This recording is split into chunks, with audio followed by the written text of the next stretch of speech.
السلام علیکم ورحمۃ اللہ وبرکاتہ۔ بسم اللہ الرحمن الرحیم۔ صبح کے پیغام کی آج کی قسط میں سید سعدی قاسمی اس وقت آپ کے روبرو ہوں۔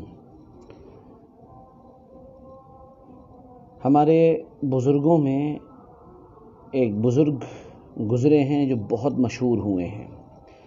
ان کا نام تھا بابا فرید الدین گنج شکر رحمۃ اللہ علیہ۔ انہوں نے بہت سے بزرگوں کے پاس جا کر علم حاصل کیا اور فیض حاصل کیا۔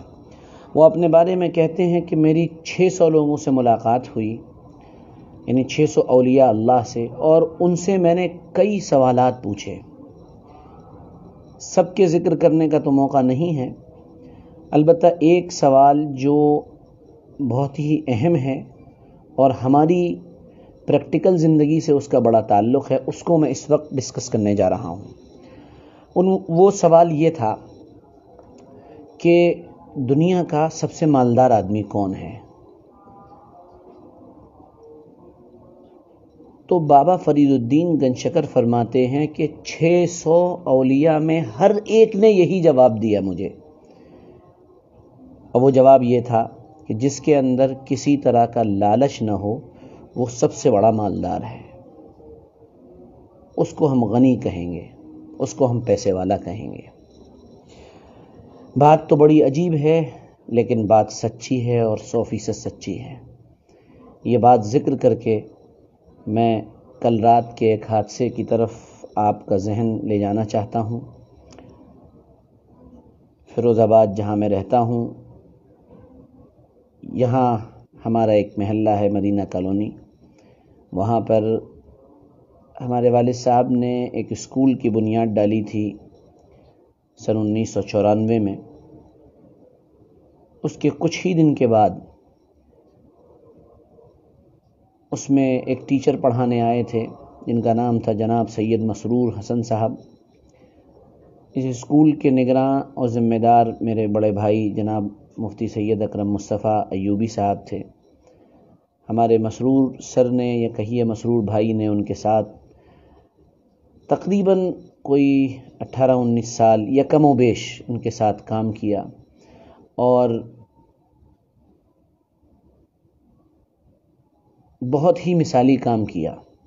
انہوں نے اسکول کے لیے بڑی قربانیاں دیں اور بڑے زبردست اسکول کے لیے یا اسکول کے تعلق سے ان کے کارنامے رہے ہیں۔ ہمارے اسکول کو یہاں تک پہنچانے میں یقینی طور پر ان کا بڑا ہاتھ رہا ہے۔ وہ اپنی کچھ گھریلو مجبوریوں کی وجہ سے 2 سال پہلے فیروز آباد چھوڑ کر کانپور چلے گئے تھے۔ کل اچانک مغرب کے بعد ان کا انتقال ہو گیا، وہ اللہ کو پیارے ہو گئے۔ میں یہ بات کہنے کو تیار ہوں اور بالکل یقین کے ساتھ یہ بات کہہ رہا ہوں کہ بابا فرید الدین نے جو بات کہی تھی کہ سب سے مالدار آدمی کون ہے، اور سارے اولیاء اللہ نے جواب ایک ہی دیا تھا، اور وہ جواب یہ تھا کہ سب سے مالدار وہ ہے جس کے اندر کوئی لالچ نہ ہو، کوئی طمع نہ ہو۔ یقینی طور پر ہمارے مسرور سر اس کا بہت بڑا نمونہ تھے۔ وہ بے لوث ہمارے اسکول میں خدمات انجام دیتے تھے، صبح سے شام تک اسکول میں رہتے تھے۔ بچوں کو پڑھانا یہ ان کا مشغلہ تھا، وہی ان کا ذریعہ معاش تھا، اور اسی کے ذریعے سے وہ اپنے اخراجات پورے کرتے تھے۔ لیکن یہ بات یقینی ہے کہ ان کے اندر کوئی لالچ، کوئی طمع، کوئی اس طرح کا جذبہ بالکل نہیں تھا، ذرہ برابر نہیں تھا۔ میں ایک چھوٹے سے واقعے کو بتا کر یہ بات آج کی پوری کرتا ہوں۔ ایک مرتبہ بارش ہو رہی تھی، یہ واقعہ میرے والد صاحب نے بار بار کئی بیانوں میں سنایا ہے کہ بہت تیز بارش ہو رہی تھی۔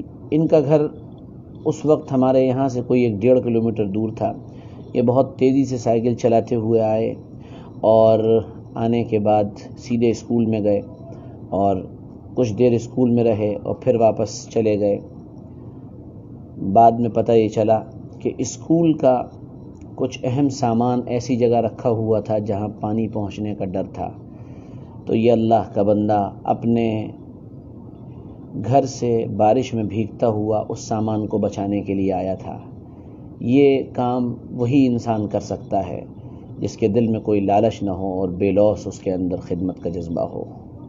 اللہ غریق رحمت فرمائے، میں نے کوئی 7-8 سال ان کے ساتھ کام کیا ہے۔ وہ انتہائی سخی انسان تھے، خرچ کرنے والے انسان تھے۔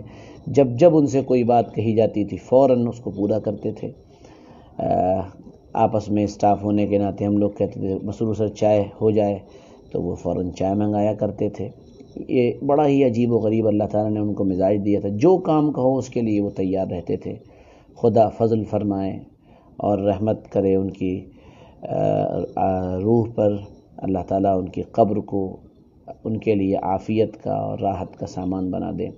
میں تمام ابو ہریرینز جتنے بھی ہمارے ابو ہریرہ اسکول کے پڑھے ہوئے طلباء ہیں ان سے درخواست کروں گا، اور آپ سب سننے والوں سے، کہ اس پروگرام کو شیئر تو کریں ہی، ساتھ میں اس کی بھی درخواست کروں گا کہ آپ سب لوگ کم سے کم 4 مرتبہ قل هو اللہ احد پڑھ کر ان کو ایصال ثواب ضرور کر دیں۔ اللہ تعالیٰ آپ کو جزائے خیر عطا فرمائے۔ یوں بھی اس وقت موتوں کا تانتا لگا ہوا ہے، انا للہ کی صدائیں فضا میں گونج رہی ہیں۔ اللہ ہم سب کو اپنے حفظ و امان میں رکھے، اپنے کرم سے ہمارے گھر والوں کو بھی اپنے حفظ و امان میں رکھے، آس پڑوس کو، پورے شہر کو حفظ و امان میں رکھے۔ بہت بہت شکریہ، کل پھر ملیں گے انشاءاللہ۔ اجازت دیں، دل بڑا بھاری ہے۔ جزاکم اللہ، السلام علیکم ورحمۃ اللہ وبرکاتہ۔